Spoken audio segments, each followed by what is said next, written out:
A la mañana siguiente de mi boda, el gerente del restaurante me llamó. Hemos revisado las grabaciones de las cámaras de seguridad. Tiene que ver esto con sus propios ojos. Venga sola y, por favor, no le diga nada a su esposo. Su voz sonaba demasiado seria para ser una simple cortesía. Demasiado tensa para ser un error. Y antes de continuar, dime en los comentarios de qué país me estás escuchando y si alguna vez has sentido que algo extraño pasó en tu boda. Ahora sí, ponte cómodo porque lo que descubrí en esas grabaciones no solo cambió mi vida, me la salvó. En la cocina de mi pequeño apartamento todo estaba en silencio. Solo hervía la tetera y el reloj marcaba cada segundo con una precisión casi cruel, como queriendo comprobar si de verdad había comenzado una nueva vida o si todo era un espejismo con forma de anillo. Me llamo Marina y estaba de pie junto a la ventana mirando el patio. Un coche mal estacionado, un banco viejo con pintura saltada, un columpio que se movía apenas con el viento. Nada especial. Ayer había sido simplemente Marina Navarro, enfermera en el centro de salud del barrio. Hoy era Marina Cruz, una mujer casada. Sin embargo, el brillo del anillo en mi dedo se sentía extraño, como algo prestado que no me pertenecía. La noche había sido corta. Llegamos tarde del restaurante, agotados, con la ropa oliendo a humo de velas y perfume ajeno. Andrés prácticamente se desplomó en la cama, murmuró algo como «estoy muerto, mañana hablamos», y se quedó dormido al instante. Yo, en cambio, di vueltas durante horas, recomponiendo el día anterior en fragmentos. Las risas, la música, los rostros iluminados de los invitados, los ramos pasando de mano en mano, los brindis que se repetían como promesas, mi padre secándose los ojos discretamente para que nadie lo notara, y entre todo eso, la forma en que Andrés desaparecía de pronto. Un momento estaba conmigo, al siguiente se esfumaba como si el matrimonio fuera una escena, y él un actor que entraba y salía del escenario. No era la primera vez. Durante el noviazgo tenía esa habilidad para evaporarse cuando algo le incomodaba. Una pregunta sobre dinero, un plan que no le convenía, una charla con mi padre donde quedaba claro que en mi familia nadie se arrodillaba ante el encanto. Andrés sabía ser encantador, de esos hombres que miran a los ojos, que recuerdan detalles y te hacen sentir elegida. Pero también sabía torcer las cosas sin que pareciera violencia. Una frase a tiempo, un chiste que te deja pequeña, un no te pongas intensa cuando solo querías entender. Yo lo había llamado carácter fuerte. Qué fácil es confundir control con seguridad cuando vienes cansada y solo quieres un lugar donde apoyar la cabeza. La boda había sido bonita, de verdad. Las velas rojas parecía un lugar de película. Guirnaldas cálidas, manteles blancos, un ventanal donde la ciudad se veía suave. Mis amigas lloraron con mi entrada. Mi madre apretaba las manos como rezando. Mi padre me guiñó un ojo para decir «estoy aquí». Y sin embargo, incluso en medio de lo bello, hubo pequeñas grietas. Teresa, mi suegra, se paseó toda la noche con esa corrección helada de quien no se permite un gesto fuera de lugar, soltando comentarios finos como cuchillos. Qué sencillo tienen todos ustedes. Menos mal que mi Andrés tiene cabeza para los negocios. A ver si ahora sí aprendes cómo se organiza una casa de verdad. Yo sonreí por educación, porque ese día crees que lo importante es no manchar el mantel con una discusión. También estaba esa mujer del vestido rojo, alta, llamativa, con una risa fuerte que se derramaba sobre las conversaciones. Si alguien se acercaba a saludarla, se inclinaba lo justo para que el escote hiciera su trabajo, y después miraba a los hombres como si fuera un juego. La había visto un par de veces en el salón, cerca del grupo de amigos de Andrés. Pensé que era la pareja de algún amigo, una de esas presencias que vienen con la lista de invitados. Ayer no quise amargarme la fiesta. Ayer me repetí que en una boda todo el mundo exagera, que el alcohol suelta risas, que los nervios se disfrazan de chistes. Ayer creí que lo raro era normal. Esa mañana, en cambio, todo pesaba distinto. Cada desaparición de Andrés se volvió una sombra, cada sonrisa de Teresa, una advertencia. Cada «no te preocupes, amor» sonaba a instrucción y no a calma. Suspiré y tomé el teléfono con la idea de ver fotos, de agarrarme a algo bonito. Pero el celular vibró antes de que pudiera abrir la galería. Número desconocido. Fruncí el ceño. Es muy temprano para que me llame alguien. Y aún así respondí. Hola, dije con voz adormilada. Dígame. Buenos días. Habla la señora Marina Navarro. La voz masculina sonaba tranquila pero tensada por un borde de urgencia. Sí, soy yo. Le habla Eugenio, el gerente del restaurante Las Velas Rojas. Ayer celebraron su boda con nosotros. Sonreí por reflejo como si la cortesía pudiera sostenerme. Sí, claro. ¿Cómo no lo voy a recordar? El restaurante es hermoso. Todo estuvo. Iba a decir perfecto, pero la palabra se me atascó como una espina. Eugenio no se detuvo a recibir cumplidos. Señora Marina, disculpe que la moleste tan temprano. Tengo que hacerle, digamos, una petición personal. Necesito que venga al restaurante ahora. Ahora me sorprendí. Pasó algo. Hasta donde sé está todo pagado. No hubo ningún problema. No se trata del pago, respondió en voz más baja. Esta mañana revisamos las grabaciones de las cámaras de seguridad como exigen las normas internas y hay momentos que la afectan directamente. Le pido por favor que venga sola y que por ahora no le diga nada a su esposo. El frío me cayó en el pecho como una losa. Venga sola, no le diga nada a su marido. Apreté el teléfono con tanta fuerza que sentí la carcasa clavarse en la palma. ¿Tan grave es?, pregunté odiando el temblor mínimo de mi voz.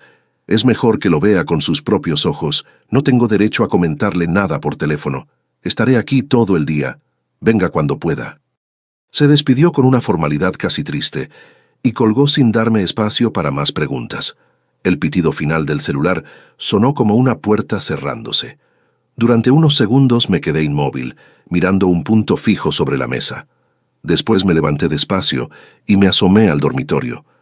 Andrés dormía de lado vuelto hacia la pared. La manta estaba tirada en el suelo. Sobre la mesita había un blister vacío de pastillas para el dolor de cabeza. La noche anterior se había quejado mucho, con ese dramatismo que a veces usaba para justificar su mal humor. Lo miré y sentí algo extraño. No ternura, no rabia todavía, sino una especie de distancia, como si de pronto el hombre en la cama fuera una foto mal recortada. Me vestí sin ruido, con esa precisión aprendida en guardias nocturnas. Moverme sin despertar a nadie, respirar por la nariz, no dejar que el piso crujiera. Tomé el bolso, guardé el teléfono, las llaves, una botella de agua. Antes de salir me toqué el anillo.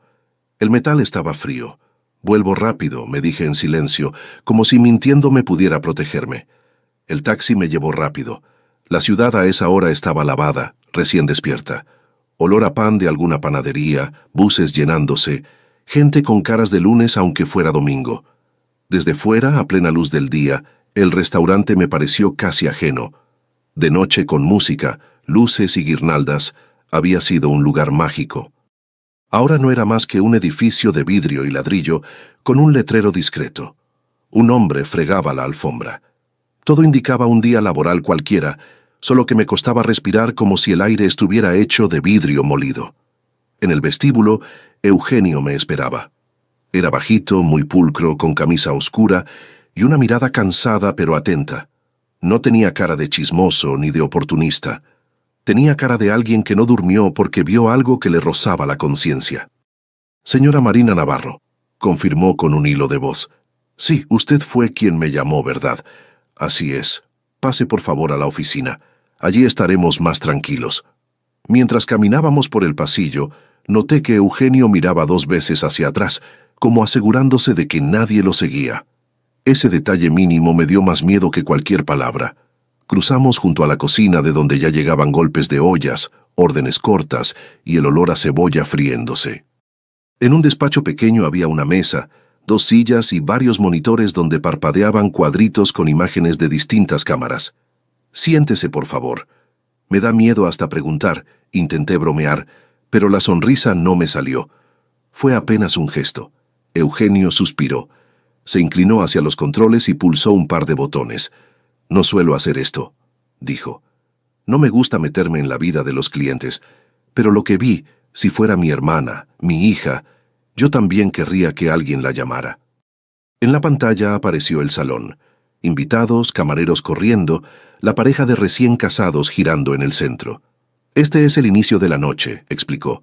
«Aquí está todo normal. Le mostraré directamente los momentos de los que le hablé». Avanzó la grabación con dedos rápidos. El reloj digital en la esquina cambió a las 8:43 de la noche. La imagen saltó a la cámara de la puerta trasera. La puerta se abría y en el cuadro aparecía Andrés. Se quedaba un instante en el umbral, miraba a los lados, sacaba el teléfono y escribía algo. Sentí una punzada absurda. Recordé que a esa hora me había dicho: «Voy un segundo al baño». Un segundo. Un minuto después, en el video, se acercaba a él la mujer alta del vestido rojo. La cámara no captaba el color con la misma intensidad que la memoria, pero la reconocí por la postura, por el pelo, por esa seguridad de quien sabe que está siendo vista. Ella se acercaba demasiado a Andrés. Sus manos se posaban con familiaridad en sus hombros, como si ya hubieran ensayado ese gesto. Andrés no se apartaba. Al contrario, la rodeaba por la cintura y se inclinaba hacia ella con una naturalidad que no dejaba espacio para excusas. Sus rostros se unían en un beso claro, largo, inequívoco, no un roce borracho, no un error fugaz, un beso de esos que tienen decisión, de esos que se dan cuando no se teme perder nada. Sentí como si me derramaran agua helada por la espalda. No dije nada, solo apreté el asa del bolso hasta que los nudillos se me pusieron blancos. En el monitor, el mundo seguía moviéndose como si no supiera que acababa de romperme algo dentro. «Mire lo que sigue», dijo Eugenio en voz baja, como si temiera que la pantalla también pudiera escuchar. La mujer del vestido rojo sacaba de su clutch un pequeño sobre blanco, casi imperceptible, y se lo pasaba discretamente a Andrés. Él lo guardaba rápido en el bolsillo del saco. Después miraba en torno. Decía algo en un susurro que la cámara no registraba, pero cuyos gestos eran elocuentes. Un asentimiento, una sonrisa corta, un sí con la cabeza. Ambos se encaminaban hacia la escalera de servicio. La imagen cambió a otra cámara. Un pasillo estrecho, luz fría, paredes sin decorar. Andrés y la mujer entraban en una pequeña habitación de personal. La puerta se cerraba. «Dentro no hay cámaras», aclaró Eugenio tragando saliva. «Es un cuarto técnico». 5 minutos después la puerta se entreabría.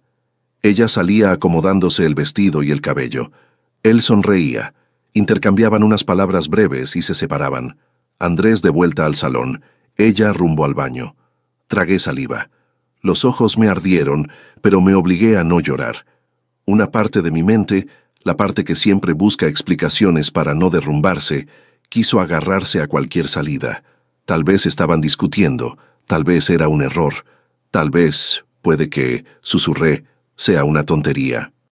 Un video no lo dice todo. Eugenio asintió despacio, sin triunfalismo, sin morbo. «Estoy de acuerdo», respondió. «Si solo fuera esto, sinceramente no la habría llamado, porque por doloroso que sea, hay gente infiel y ya. Pero hay más. Y lo otro no es un problema de pareja, es peligro». Cambió a otra cámara, la del pasillo junto a la cocina. La hora era un poco más tarde. En la grabación se me veía salir del salón hacia el baño, riendo, levantando ligeramente el vestido para no tropezar. Me vi a mí misma y sentí una ternura extraña por esa mujer feliz que aún no sabía nada. En la mesa quedaba mi bolso. Un par de minutos después se acercaba Teresa. Verla en la pantalla fue como tragarse una aguja. En el video Teresa se detenía junto a la mesa. Miraba alrededor con esa cautela aprendida. Abría su propio bolso y sacaba unos papeles doblados. Los deslizaba dentro de mi bolso con un movimiento rápido, casi elegante. En ese instante aparecía Andrés. Teresa le susurraba algo al oído. Él asentía sin sorpresa. Ella se marchaba con gesto altivo, como si acabara de poner una flor en un jarrón. Sentí que el estómago se me cerraba. Recordé a Teresa durante la cena, preguntándome con una sonrisa falsa si el apartamento que tenía estaba a mi nombre o era alquiler, recordándome que en la vida hay que ser lista, y que los papeles son los papeles. Había contestado con educación pensando que eran manías de una señora controladora. Ahora veía el mismo control convertido en acción. Eugenio soltó el aire lentamente. «Y eso no es lo peor», dijo. «Lo que viene es lo más delicado y antes de mostrárselo le pido perdón, porque ojalá yo no hubiera tenido que verla así. Ojalá usted no tuviera que enterarse de esta manera». Retrocedió y pasó a otra cámara. Esta vez era la cocina. Camareros entrando y saliendo con bandejas, Cocineros picando verduras, fuego, vapor, rutina. En una esquina, una joven camarera con uniforme sostenía una bandeja y una copa de champán. Miraba nerviosa a todos lados como si cada mirada pudiera delatarla. De pronto, sacaba del bolsillo un sobrecito pequeño, lo miraba un segundo, dudaba, y después vertía su contenido en la copa. Removía con una cucharita. Iba a salir hacia el salón cuando aparecía de golpe el chef, un hombre grande con delantal manchado y ojos de cansancio viejo. Le sujetaba la muñeca, le quitaba la copa, discutían.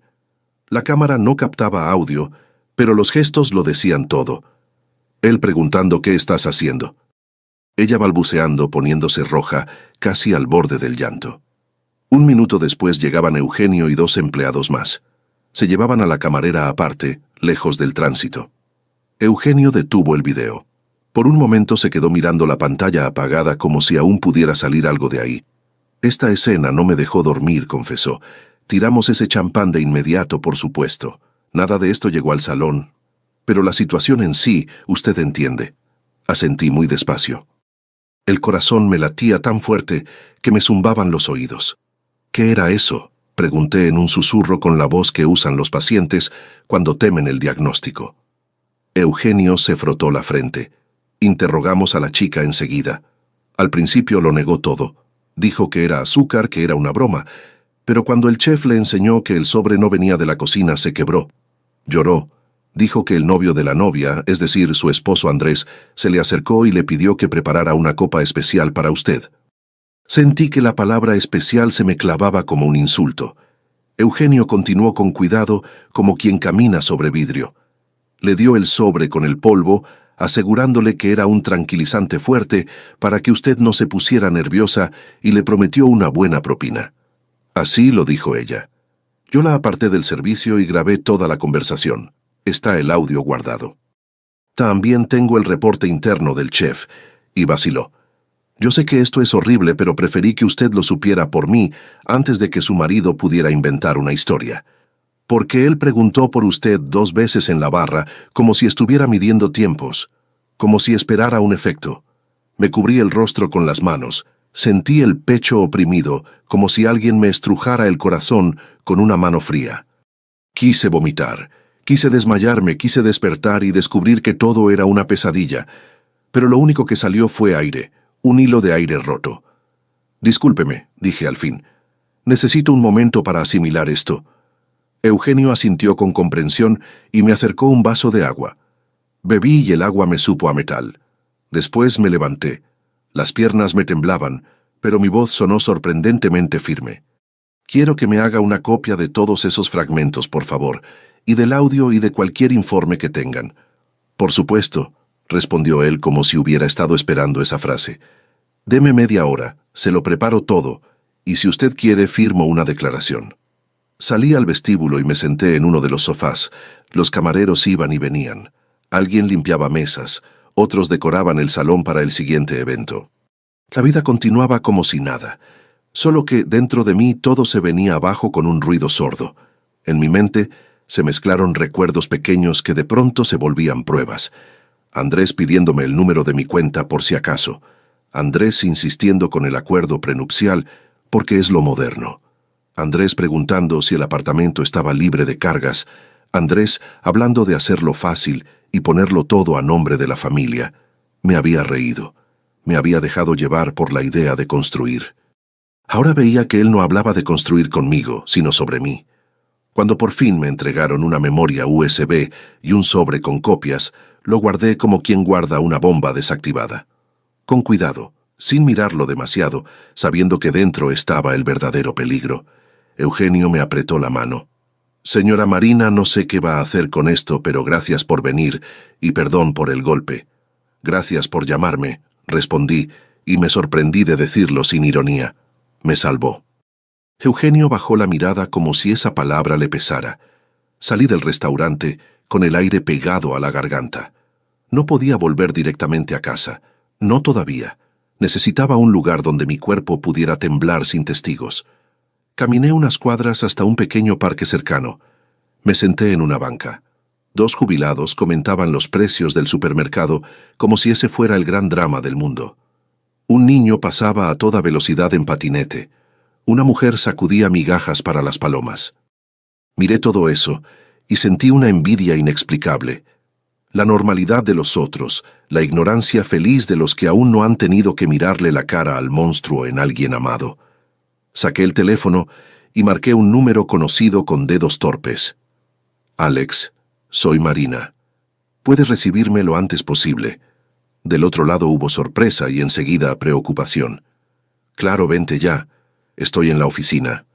Pasó algo. Luego te cuento, respondí. Es complicado. Colgué y me quedé mirando mi mano con el anillo, como si no supiera a quién pertenecía esa mano. Alejandro era mi primo. De niños habíamos pasado juntos los veranos en el pueblo de la abuela, corriendo entre los huertos y pescando en el estanque. Alex siempre había sido el que se metía en líos por defender a otros, el que discutía con los adultos cuando algo le parecía injusto. Ahora era abogado en un despacho pequeño pero respetado, de esos que no se venden por una foto con traje. Subí las escaleras de su edificio con el cuerpo aún flotando en una mezcla de miedo y adrenalina. Alex me esperaba en la puerta del despacho, ceño fruncido, ojos atentos.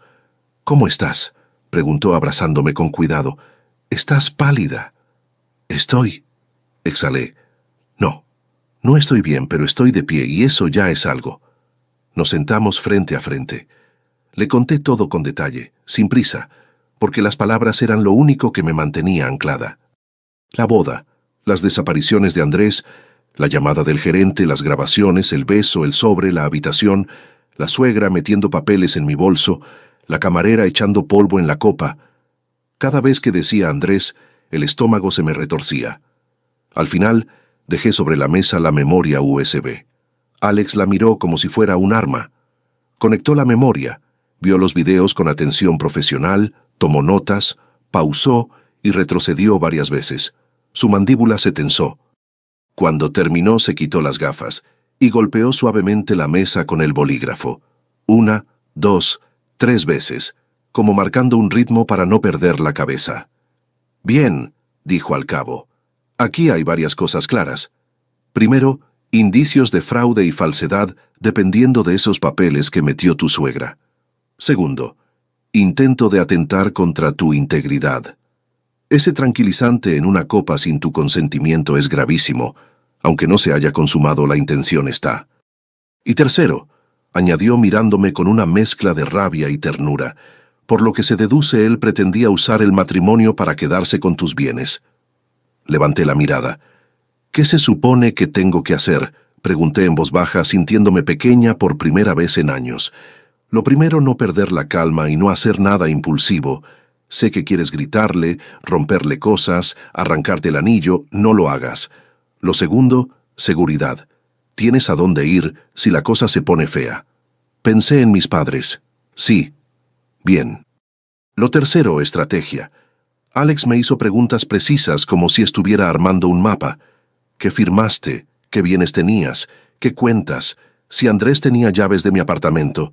Sí, vivíamos allí. Si alguien más había visto cosas raras. Recordé cómo la noche anterior, antes de ir al restaurante, Andrés había soltado «mañana tenemos que ir a un sitio, solo una firmita y ya, si no me voy a enredar con los papeles». Yo había respondido «mañana vemos». Ahora esa frase me sonaba como una trampa a plena luz. «Escúchame bien», dijo Alex inclinándose hacia mí. «Hoy vuelves a casa como si no supieras nada. No montas escándalo, no lloras delante de Andrés, no le das pistas, y mientras tanto yo preparo todo. 1. Denuncia en comisaría con grabaciones, testimonio del gerente y de la camarera. 2.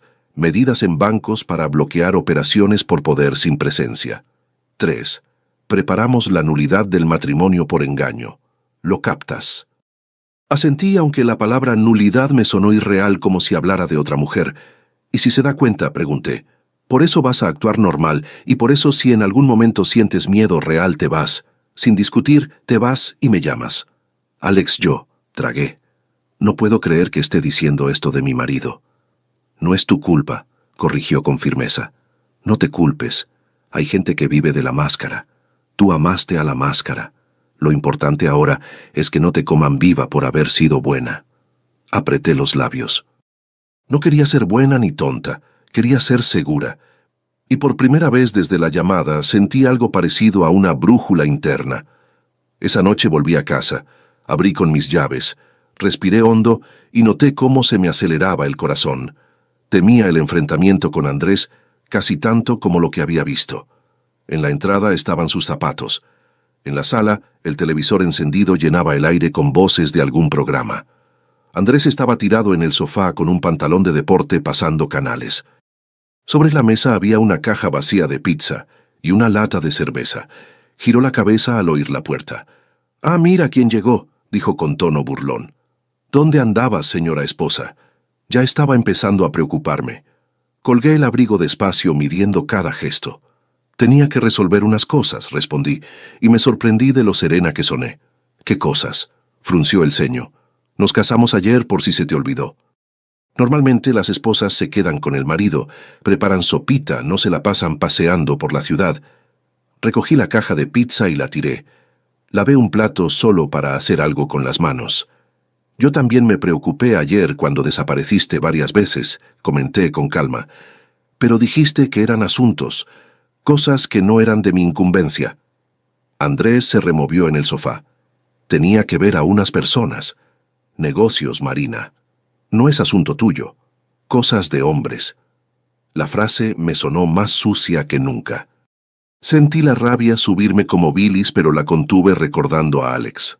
Fría. «Entiendo», me limité a decir. Andrés pareció molesto porque yo no mordía el anzuelo. Se incorporó un poco. Por cierto, añadió, «Mañana temprano iremos a una notaría. Hay que firmar unos papeles. Vamos a reorganizar unas cosas para que todo sea más fácil. Yo ya lo dejé preparado. Tú solo tienes que firmar». Me sequé las manos con el paño y lo miré como si lo viera por primera vez. «¿Qué tipo de papeles?», pregunté fingiendo curiosidad distraída. «Nada raro», restó importancia. «Un poder para que yo pueda hacer trámites por ti si estás trabajando. Ya sabes, vida de familia, asuntos comunes». Respiré. «Y te molestaría si los leo con calma antes de firmar. Ya sabes, como tú dices, siempre soy una mujer sencilla. Necesito entender las cosas letra por letra». Andrés soltó una risita condescendiente. «Ay, no empieces. Crees que soy tu enemigo. Lo hago por los dos. ¿No confías en mí?» Sostuve su mirada. «Sí confío», mentí con una facilidad que me supo amarga, «pero aún así los voy a leer». La sonrisa de Andrés se deshilachó apenas un segundo. «Bueno, mañana lo vemos», gruñó volviendo la atención al televisor con exageración, como si yo fuera un ruido. Entré al baño. Abrí el grifo de la ducha solo para tener un sonido que me protegiera y me quedé apoyada en el lavabo mirándome al espejo. La mujer que me observaba era la misma de hacía una semana. Ojeras suaves, el pelo recogido sin ganas, la marca leve de la almohada, pero por dentro ya no era igual. Esa noche, Andrés se quedó dormido enseguida roncando con la tranquilidad de quien cree que el mundo le pertenece. Yo, en cambio, me quedé despierta escuchando el reloj, repitiendo mentalmente el plan como si fuera una lista de medicamentos. Dosis, horario, precauciones. Al día siguiente, hice mi rutina habitual, porque la rutina era mi disfraz. Fui al supermercado, cociné, puse la casa en orden. Andrés parecía más tranquilo, incluso intentaba ser cariñoso, me abrazaba de improviso, me daba besos en la mejilla, me decía mi esposa con una sonrisa que antes me habría enternecido. Ahora cada gesto me provocaba un escalofrío, como si la piel recordara antes que la mente. A media tarde, cuando él se metió a la ducha, aproveché para tomar el borrador del poder que Andrés había dejado sobre la mesa. Eran varias páginas llenas de letras pequeñas. Fotografié cada hoja con el pulso firme, como si estuviera haciendo un procedimiento. Se las envié a Alejandro. La respuesta llegó rápido. «Esto no es un poder cualquiera. Con tu firma le das derecho a disponer de tu apartamento y de tus cuentas. Ni se te ocurra firmar. Mañana temprano nos vemos en mi oficina. No firmes nada». Dejé el teléfono y por primera vez en 2 días me permití llorar sin gritos ni escenas. Lloré en silencio con la cara hundida en una toalla, como si el llanto pudiera borrarse después. Pensé en mi abuela, en ese apartamento heredado con esfuerzo, en las guardias dobles para ahorrar, en los domingos de sopa con mis padres. Pensé en lo cerca que había estado de convertirme en una historia de esas que escuchaba en el centro de salud. Mujeres que llegan con la voz rota y dicen, no sé cómo me pasó. Sequé las lágrimas. Me miré otra vez en el espejo y me dije algo que nunca me había dicho con tanta claridad. No me va a pasar. No a mí. No ahora. La mañana siguiente, Andrés me apuró desde temprano. Dale que el notario no va a estar esperando solo por nosotros. Tiene su agenda, gente importante, resopló mientras se abrochaba la camisa. Me vestí despacio, guardé el teléfono, el cargador, documentos, y tomé el bolso como quien toma un salvavidas. Está bien, dije. Vamos, pero de camino tenemos que pasar por donde una persona. Le prometí llevarle algo. ¿Qué persona?, preguntó con fastidio ya irritado por no controlar el guión. Mi primo Alejandro, contesté con naturalidad. Lo conoces. Trabaja cerca de la notaría, será rápido. Andrés bufó. Perfecto. Invita también a tu papá para que opine. Quieres que firme delante de toda tu familia. Nadie te ha pedido que te justifiques, respondí en voz baja, y sentí placer en esa frase mínima. En el despacho de Alejandro reinaba una calma concentrada, casi fría. Alex saludó a Andrés con cortesía distante. Mucho gusto, dijo. Por fin nos conocemos bien. Andrés respondió del mismo modo, pero sus ojos dejaban claro que no veía ninguna necesidad de aquella visita. Me aferré a la normalidad y sonreí. No nos vamos a demorar, intervine. Cariño, me esperas abajo. Tengo que hablar con Alex de unas cosas de familia. Susurré familia con un énfasis que Andrés no entendió del todo. Él miró a Alejandro, luego a mí, y terminó aceptando con un gesto brusco. Bueno, pero no tardes. No quiero hacer esperar al notario. Cuando la puerta se cerró, Alejandro fue directo al tema sin rodeos. Es una trampa de manual. Hay apartados que le permiten vender tu apartamento, pedir créditos con él como garantía y manejar tus cuentas sin avisarte. Si firmas en meses, podrías quedarte sin nada. Y hay otra cosa, añadió bajando la voz. Ayer hablé con un conocido investigador. Le conté sin nombres lo básico y le mostré parte de los videos. Me dijo, en cuanto presenten denuncia abrimos investigación. Sentí que el aire volvía a entrarme a los pulmones. O sea que mi elección ahora es seguir con alguien que me engañó y casi me droga. O irte, corrigió Alejandro. Pero irte de una manera que lo frene. No es solo por ti. Gente así rara vez se detiene después de una víctima. Discutimos el plan. En la notaría me negaría a firmar. Después iría a recoger lo indispensable. Ese mismo día Alejandro presentaría la denuncia con las grabaciones y declaraciones. Asentí. El pánico iba dejando espacio a una calma firme, casi clínica. Bueno, dije al final, es hora. En la notaría hacía fresco. Las paredes estaban cubiertas de diplomas y certificados, estanterías llenas de carpetas y códigos. El notario, un hombre de unos 50 años con mirada penetrante, nos recibió levantando la vista. «Buenos días, señores Cruz», confirmó. Andrés sonrió con esa seguridad impostada de quien cree que el mundo funciona con firmas y presión. «Sí, aquí traigo los documentos. Ya está todo preparado. Mi esposa firma y usted termina el papeleo». El notario tomó el expediente, lo leyó por encima y su expresión cambió apenas un poco. «¿Está usted segura de que entiende lo que va a firmar?», me preguntó. Andrés soltó una media sonrisa tensa. «Dígale que sí, que ya lo hablamos». «Puedo leer en voz alta algunos puntos para que no haya malentendidos», dijo el notario. Asintió. «Por supuesto, es su derecho». Alcé un poco la voz, lo justo para que se oyera en toda la sala. Punto tal. La otorgante concede al apoderado pleno derecho para disponer del inmueble propiedad de la otorgante situado en la dirección. Mencioné la dirección, incluyendo su venta, alquiler, hipoteca, permuta. Levanté la vista. Se trata de mi apartamento, el que me dejó mi abuela. Andrés se apresuró con prisa torpe. Eso es solo por comodidad para que yo pueda hacer trámites por ti cuando estés de turno. Tú misma dijiste que no tienes tiempo de ir a oficinas, seguí. La otorgante concede al apoderado el derecho de abrir y cerrar cuentas bancarias a su nombre, así como disponer de los fondos depositados en ellas. Calló un segundo. Muy cómodo. El notario se aclaró la garganta. Este tipo de poderes se usan en efecto entre personas de absoluta confianza. Mi obligación es asegurarme de que usted firma libremente y consciente de las consecuencias. Andrés ya estaba rojo. ¿Y usted quién se cree? Saltó. Esto es asunto de pareja. Nos casamos ayer. Soy su marido. ¿Qué tiene de raro?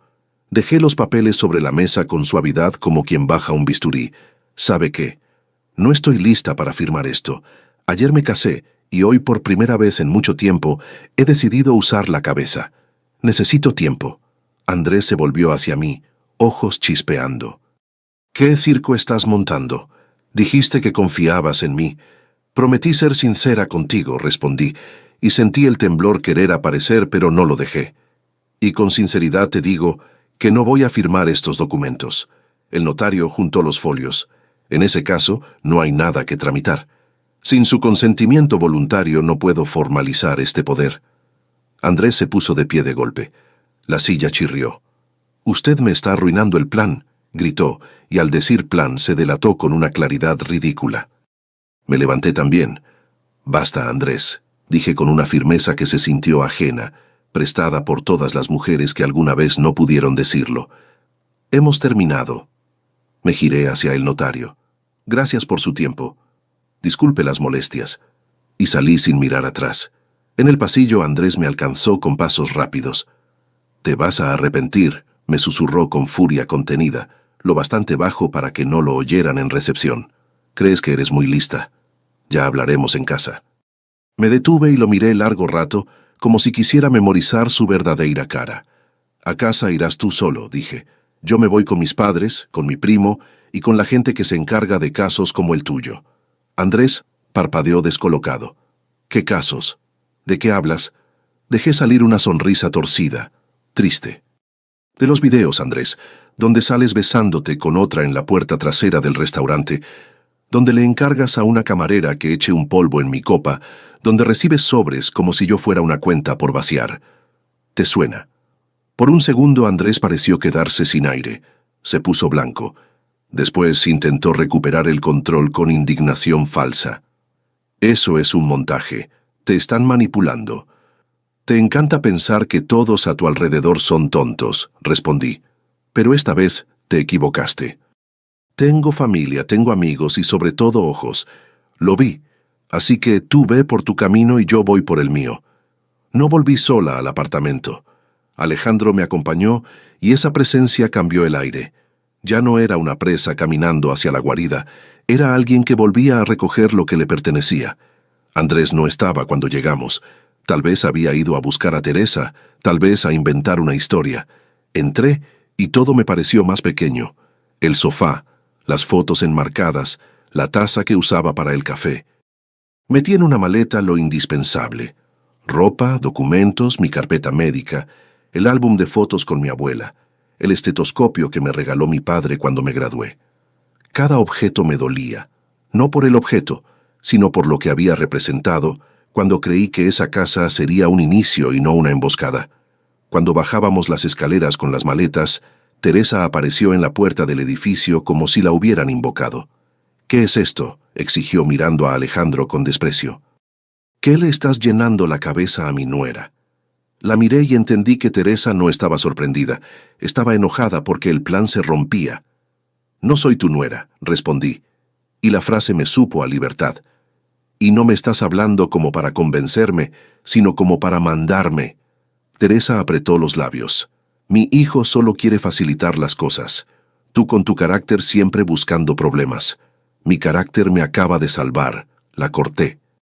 «Y si vuelve a acercarse a mí, si intenta algo, todo lo que vimos en esas cámaras va a estar en manos de la policía». Teresa abrió la boca para responder, pero Alejandro dio un paso al frente. «Señora, cualquier amenaza o intento de retención será informado. Le recomiendo que se retire». Teresa lo miró como si quisiera quemarlo con los ojos. No dijo nada, solo giró y se fue rígida, derrotada por primera vez. Esa misma tarde me mudé a casa de mis padres. Mi madre, al verme llegar con las maletas, primero no entendió nada. Quiso bombardearme a preguntas, pero al ver mis ojos enrojecidos, simplemente me abrazó fuerte como cuando era niña y me caía de la bicicleta. «Me lo cuentas luego», dijo. «Lo importante es que estás aquí». Mi padre sacó las maletas del coche sin una palabra, las dejó en el pasillo, volvió a la cocina y sirvió té para todos con manos temblorosas. «Está viva», murmuró como si esa frase fuera una oración, «y con eso basta». Sentí que se me aflojaban las rodillas. Por primera vez en días dejé que el cuerpo se rindiera un poco, sostenida por ese hogar que nunca me había traicionado. A última hora Alejandro llegó con una carpeta y la seriedad de quien ya está en modo batalla. Fuimos a la comisaría. El edificio olía a desinfectante y papeles viejos. Un investigador nos recibió con cansancio profesional, pero cuando Alejandro dijo: «Tenemos grabaciones y una tentativa de adulteración de bebida», la expresión del hombre cambió. Nos sentaron, escucharon, hicieron preguntas precisas, horas, nombres, si había tomado algo, si me sentí mareada en algún momento. No, por suerte no. Si había testigos. Entregamos la memoria USB con las grabaciones, la declaración escrita de Eugenio y los datos de contacto de la camarera. «Lo vamos a revisar», prometió el investigador. «Lo que han traído es serio y sí», añadió mirándome, «menos mal que no firmaste nada». Los días siguientes fueron pesados, pegajosos, interminables. Andrés no paraba de llamarme y enviarme mensajes que iban de la súplica a la amenaza con una facilidad escalofriante. «Marina, amor, te lo explico todo. Dame una oportunidad», escribía, «y 5 minutos después te vas a arrepentir de haber metido a la policía». No respondía a ninguno. Tomaba capturas de pantalla y se las reenviaba a Alejandro. Cambié contraseñas, avisé al banco, pedí que cualquier movimiento grande requiriera mi presencia física. En el centro de salud seguía trabajando, atendiendo fiebre, curando heridas, poniendo inyecciones como si mi vida no estuviera ardiendo. Pero por dentro, cada vez que sonaba un teléfono, sentía que volvía a esa mañana en la cocina, cuando todo se partió. La investigación no se resolvió en una semana ni en 2. Tuve que ir varias veces a declarar y repetir una y otra vez los detalles, como si narrar el horror lo hiciera menos real. Encontraron a la camarera. La joven lloraba, se culpaba, decía que necesitaba el dinero, que el señor le aseguró que era algo leve. Confirmó lo que ya había contado, que Andrés le entregó el sobre, que le dijo que era para relajar a la novia, que prometió propina. Eugenio, el gerente, declaró oficialmente, entregó las grabaciones originales del servidor del restaurante y el audio de la conversación con la camarera. También declaró el chef, contando cómo vio el polvo caer en la copa y cómo algo en el nerviosismo de la chica le gritó: «Esto está mal». Cada pieza encajaba con una frialdad que daba miedo. No era una casualidad, era un mecanismo. En paralelo, Alejandro inició el proceso para solicitar la nulidad del matrimonio. Aprendí palabras que nunca quise aprender. Medidas cautelares, diligencias, peritajes. Aprendí también algo peor, que incluso con pruebas el sistema va a su ritmo, y ese ritmo puede sentirse como una tortura cuando estás herida. Hubo noches en que soñé con la cámara de seguridad, con ese rectángulo de imagen donde Andrés besaba a otra sin culpa. Soñé con la copa de champán brillando bajo la luz de cocina. Soñé con Teresa deslizando papeles como si deslizaran veneno. Me despertaba con la garganta seca. Iba a la cocina de mis padres. Hervía agua y me quedaba mirando la tetera como si el vapor pudiera limpiar la mente. Pasaron varios meses hasta que el tribunal tomó una decisión. Estuve sentada en una sala fría, escuchando mi propio nombre como si fuera un expediente. Andrés llegó con traje intentando verse respetable. Teresa a su lado con la barbilla alta. Cuando la jueza habló de engaño y vicios del consentimiento, sentí un cansancio antiguo, pero también una fuerza nueva, la de quien aguantó sin romperse. El matrimonio entre Marina y Andrés fue declarado nulo al demostrarse que se había contraído bajo engaño y con una intención patrimonial evidente. La tentativa de apropiarse de mis bienes quedó probada por los documentos, los mensajes y el poder preparado. En cuanto al polvo del champán, la instrucción no pudo encuadrarlo como un daño consumado, porque no llegó a administrarse, pero quedó registrado como una circunstancia especialmente grave. Andrés recibió una condena condicional, una multa considerable y sobre todo una reputación manchada durante años. Tuvo que renunciar a su trabajo. La empresa no quiso seguir vinculada a alguien rodeado de un caso penal tan turbio. Me quedé con mi apartamento, con mis ahorros y, lo más valioso, con mi tranquilidad. Volví a mi puesto en el centro de salud con una nueva forma de mirar a la gente. Ya no me tragaba la primera sonrisa, ya no confundía seguridad con bondad. Empecé a pasar más tiempo con mis padres, a acompañarlos algunos fines de semana a la casa de campo, a caminar sin prisa por lugares donde el aire olía a tierra mojada y no a miedo. Poco a poco mi vida retomó un ritmo normal. Había días buenos, y días en que el corazón se me aceleraba sin motivo, pero incluso esos días tenía una certeza. Ya no estaba atrapada, ya no estaba sola.